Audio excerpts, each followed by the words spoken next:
કોંગ્રેસ પક્ષના નેતા રાહુલ ગાંધીએ અમેરિકાના પ્રવાસ દરમિયાન આપેલ નિવેદન બાબતે ગોધરા સર્કિટ હાઉસ ખાતે ભાજપ મોરચા દ્વારા વિરોધ પ્રદર્શન કરવામાં આવ્યું। પંચમહાલ ભાજપ દ્વારા કોંગ્રેસ અને લોકસભાના વિરોધ પક્ષના નેતા રાહુલ ગાંધીએ તાજેતરમાં જ અમેરિકાના પ્રવાસ દરમિયાન કેન્દ્રમાં તેમની સરકાર આવશે તો એસસી એસટી ઓબીસીની અનામત રદ કરી દેવામાં આવશે તેવું નિવેદન આપ્યું હતું।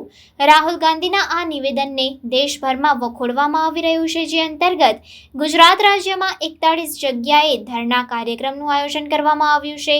કોંગ્રેસ અને વિરોધ પક્ષના નેતા રાહુલ ગાંધીએ તાજેતરમાં જ અમેરિકાના પ્રવાસ દરમિયાન કેન્દ્રમાં જણાવ્યું હતું કે તેમની સરકાર આવશે તો એસસી એસટી ઓબીસીની અનામત રદ કરી દેવામાં આવશે તેવું નિવેદન આપ્યું હતું। તેના ભાગરૂપે ગોધરા શહેરના સર્કિટ હાઉસ ખાતે એસસી એસટી ઓબીસી ભાજપ મોરચા દ્વારા ધરણા કરવામાં આવ્યા હતા, જેમાં પંચમહાલ સાંસદ રાજપાલસિંહ જાદવ, દાહોદ સાંસદ જશવંતસિંહ ભાભોર, ધારાસભ્ય સી.કે.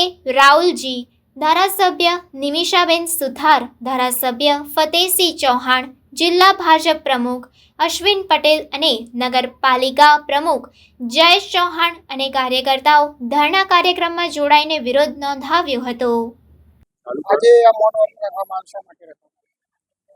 આજે પંચમહાલ જિલ્લાના ગોધરા મુકામે જે મૌન વ્રત રાખવામાં આવ્યું છે એ કોંગ્રેસની અનામત વિરોધી નીતિ વર્ષોથી નહેરુજીના માધ્યમથી લઈને આજે રાહુલ ગાંધીના માધ્યમથી છતી થઈ છે, એના વિરોધ કરવા માટે આજે અહીંયા ધરણાનો કાર્યક્રમ રાખવામાં આવ્યો છે।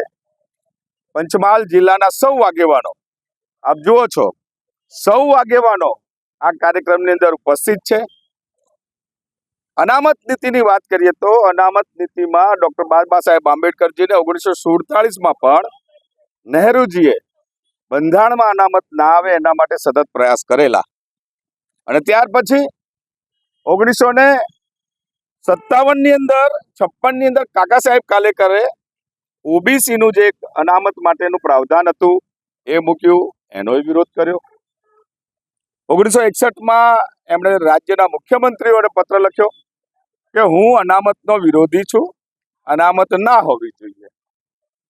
1985માં એમના જ પુત્ર રાજીવજી આવ્યા, એમણે એવું કહ્યું કે આ બુદ્ધુ અને અનામત આપી ના શકાય, અને આજે અમેરિકાની અંદર એક પ્રેસ વાર્તાની અંદર વિદ્યાર્થીઓની વચ્ચે એમણે કહ્યું કે ભારતની અંદર અનામત દૂર કરવાનું વાતાવરણ ઊભું નથી થયું, ફેર એન્વાયરમેન્ટ નથી। અનામત પ્રથા શું છે?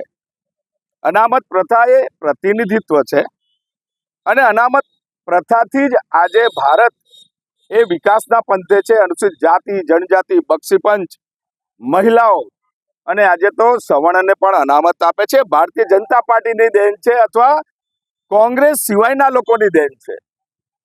આ રાહુલ અત્યારે એમની માનસિકતા સ્પષ્ટ છતી કરી છે કે અમે સરકારમાં આવીશું તો અનામત દૂર કરીશું।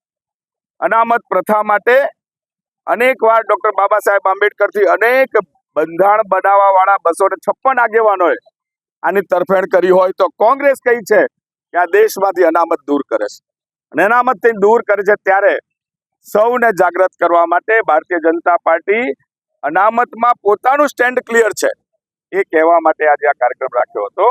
આદરણીય નરેન્દ્રભાઈ મોદી સાહેબે જ્યારે પણ જરૂર પડી ત્યારે અનામત રહેશે।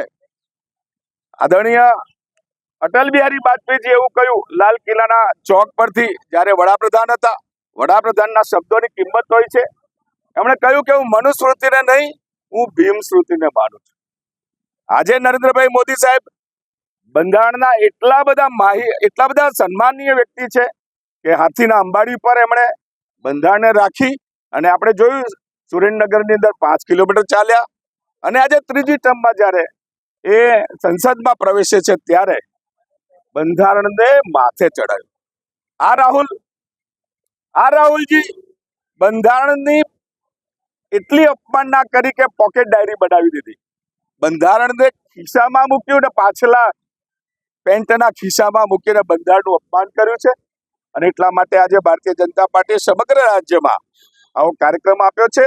આદરણીય અમારા મુખ્યમંત્રી શ્રી અમદાવાદ શહેરમાં છે, અહીંયા જસવંતસિંહ ભાભોર સાહેબથી લઈ સાંસદશ્રી અને ધારાસભ્યશ્રીઓ, જિલ્લા સંગઠન સૌ અહીંયા આજે આ કાર્યક્રમમાં ઉપસ્થિત છે. અમે સખત શબ્દોમાં રાહુલનું અનામત વિરોધી નિવેદન અને મનસાનો વિરોધ કરીએ છીએ.